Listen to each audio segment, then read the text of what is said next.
है, जिस गति में बच्चा सीखता है उसको प्रायोरिटी में रखा जाए, उसकी रुचि क्या है, उसकी क्षमताएं क्या है, इन सब चीजों को क्या किया जाए, पहचाना जाए। यानी बच्चे के पक्ष में जो ऑप्शन है 99% टाइम आपका वही सही होगा। पेडागोजी में सिंपल है, जहां बच्चा एक्टिव है, जो बच्चे के पक्ष में है।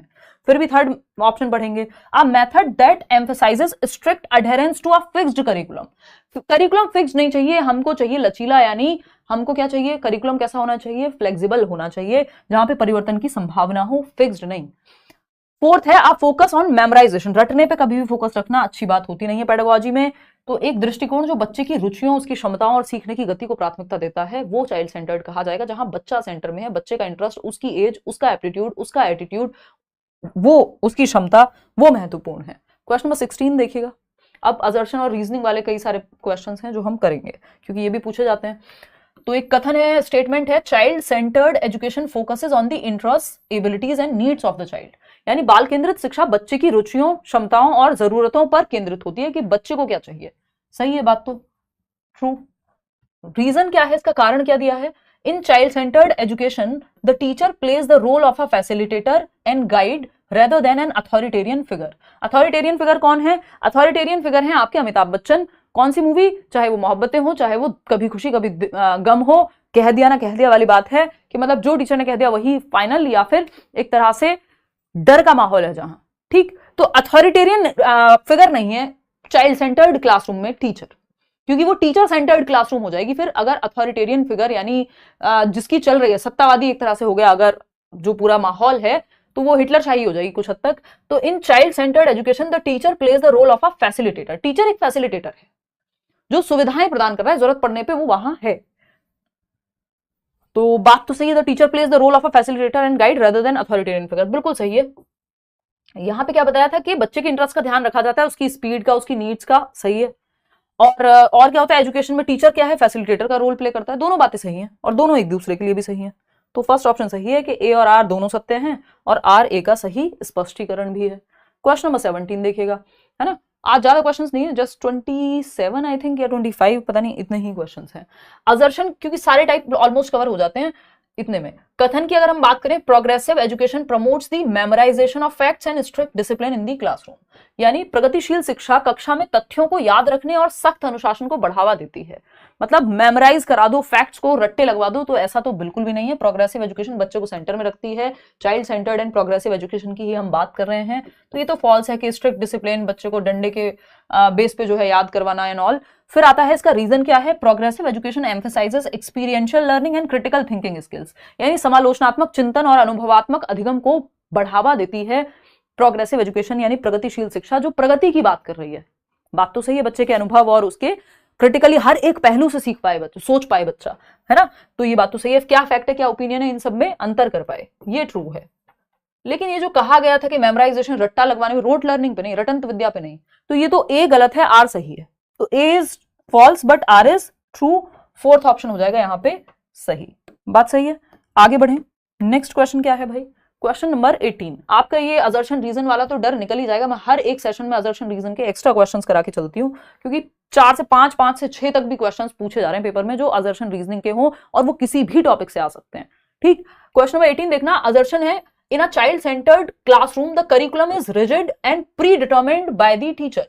यानी करिकुलम क्या है, रिजिड है, यानी कठोर है, जिसमें कोई परिवर्तन की संभावना नहीं है, और टीचर ही निर्धारित करेगा। फिर चाइल्ड सेंटर्ड तो कहलाएगी नहीं ऐसी क्लासरूम, फिर तो टीचर सेंटर्ड हो गई।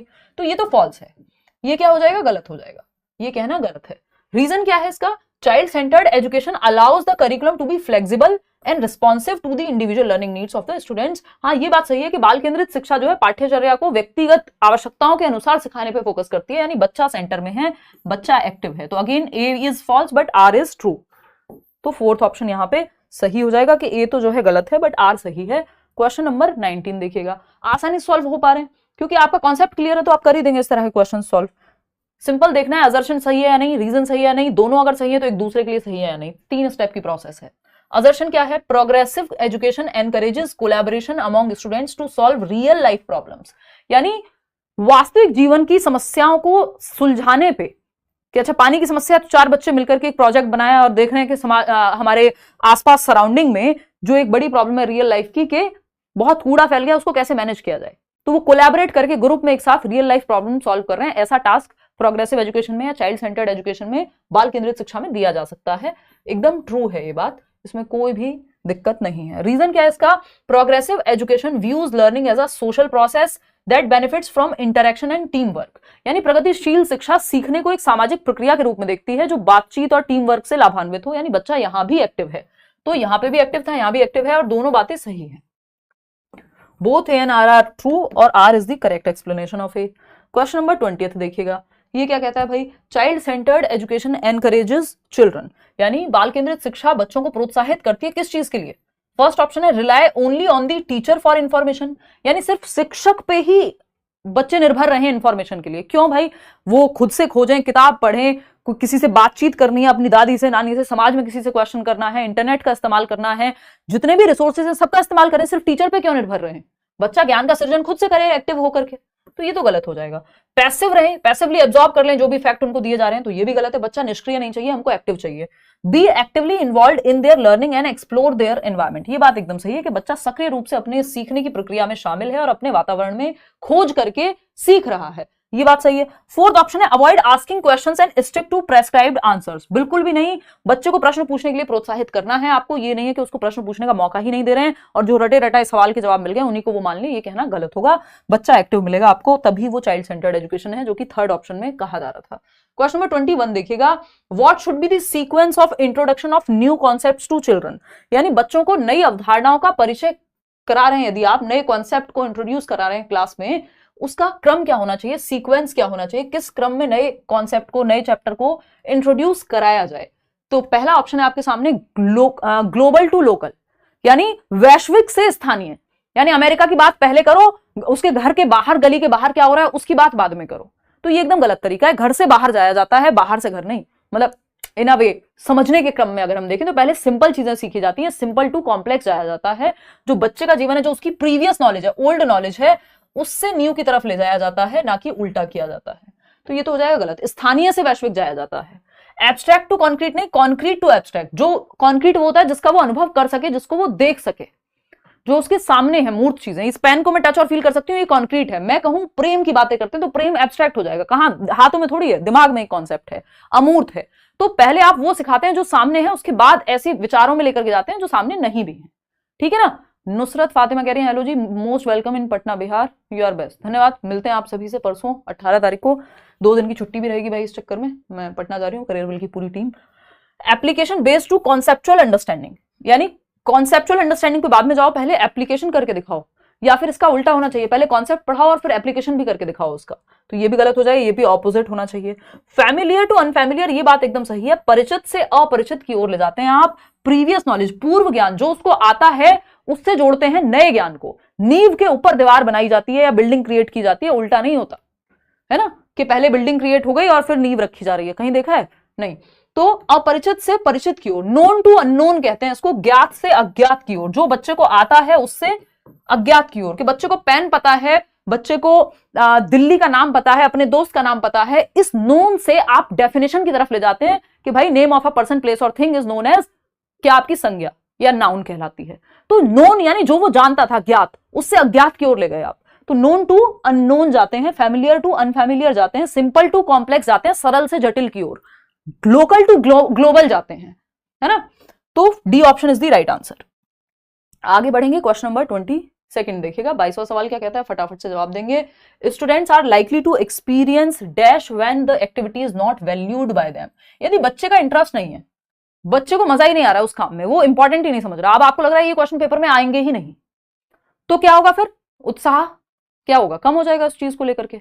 जब आपको पता है क्वेश्चंस यहां से पेपर में आते ही हैं जो हम डिस्कस कर रहे हैं, तो क्या होगा? क्यूरियस रहेंगे आप। अगर वैल्यू कर रहे हैं, आपको लग रहा है हाँ महत्वपूर्ण है ये चीज, तो क्यूरियस तो नहीं होंगे। अगर आपको कोई चीज लग रही है महत्व ही नहीं है, बच्चा महत्व ही नहीं दे रहा जिस चीज को सीखने में, वो उसके लिए क्यूरियस नहीं होगा, बोरियत महसूस करेगा, आनंद नहीं, जॉय नहीं महसूस करेगा, एक्साइटेड नहीं होगा, बोर्डम महसूस करेगा, क्योंकि वो उसको महत्वपूर्ण ही नहीं लग रहा, तो बोरियत आएगी, जो जिस चीज को बच्चा महत्व दे ही नहीं पा रहा। तो fourth option is the right answer. आगे बढ़ेंगे क्वेश्चन नंबर 23 पे, ये शायद आखिरी सवाल है आज का। हाँ, 23 सवाल ही है आज।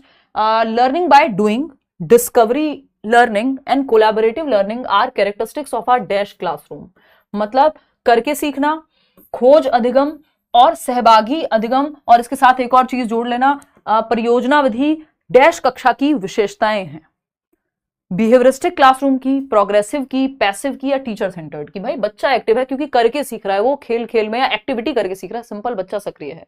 डिस्कवरी में भी बच्चा डिस्कवर करता है सॉल्यूशंस या जो भी उसको कुछ नया पता लगाना है, उसमें बच्चा एक्टिवली नॉलेज को कंस्ट्रक्ट करेगा। एंड कोलैबोरेटिव लर्निंग, यानी ग्रुप में वो किसी समस्या का समाधान ढूंढ रहा है मान लो। तो ये सब विशेषताएं हैं किसकी, ये प्रोग्रेसिव क्लासरूम की या चाइल्ड सेंटर्ड क्लासरूम की। बच्चा निष्क्रिय थोड़ी है, इन सब में एक्टिव है बच्चा। प्रोजेक्ट मेथड में भी बच्चा एक्टिव है, ग्रुप में सीख रहा है। बिहेवियरिज्म को हमें लाना ही नहीं है, तो रिवॉर्ड पनिशमेंट की बात करेंगे। ठीक, टीचर सेंटर्ड नहीं है, क्लासरूम चाइल्ड सेंटर्ड है क्योंकि बच्चा एक्टिव है। तो ये प्रगतिशील शिक्षा है, या चाइल्ड सेंटर्ड लिखा होता तो वो भी सही होता। ठीक है, इतनी बात क्लियर है। आउट ऑफ 23 क्वेश्चंस कितने आपने ठीक किए वो आप कमेंट्स में बता दीजिएगा। सेशन होपफुली आपको पसंद आया होगा, एक शॉर्ट सा सेशन था। और लाइक शेयर सब्सक्राइब आप कर देंगे, कमेंट्स में बताएंगे। पीडीएफ आपको सारी इकट्ठी मिल जाएंगी लेट्स लर्न के टेलीग्राम चैनल पे। और बैच में अगर आप अभी भी एनरोल होना चाहते हैं तो बिल्कुल आप एनरोल हो सकते हैं करियर ऐप डाउनलोड करके, टीचिंग सेक्शन में जाके। बाकी अपने साथ बने रहिए, मिलते हैं पटना में परसों। कल मुझे जाना है पटना, तो छुट्टी रहेगी आपकी कल और परसों, थर्सडे और फ्राइडे। सैटरडे हो सकता है हम लोग मिले, नहीं तो फिर सीधा मंडे मिलेंगे, है ना। आउट ऑफ 23 कितने ठीक हुए वो आप कमेंट करके बता देंगे। 20, 22, 21, 23 कोई और डाउट हो तो वो भी आप पूछ लीजिएगा। आज के लिए धन्यवाद। Welcome to Patna Bihar. बिल्कुल जी, मैं भी एक्साइटेड हूँ, आप में से बहुत सारे लोग बिहार से देखते हैं। चलिए, टेक केयर, बाय बाय, धन्यवाद। मिलते हैं मंडे, और पटना में तो मिलेंगे ही परसों 18 तारीख को, 18 अक्टूबर। ठीक, चलिए टेक केयर, बाय बाय। आगे भी क्वेश्चंस और बाकी सारी चीजें करते रहेंगे, बैच में जो क्लासेस चल रही हैं वो तो चलेंगी ही। कल और परसों का ऑफ रहेगा भाई आपका, मंडे मिलते हैं।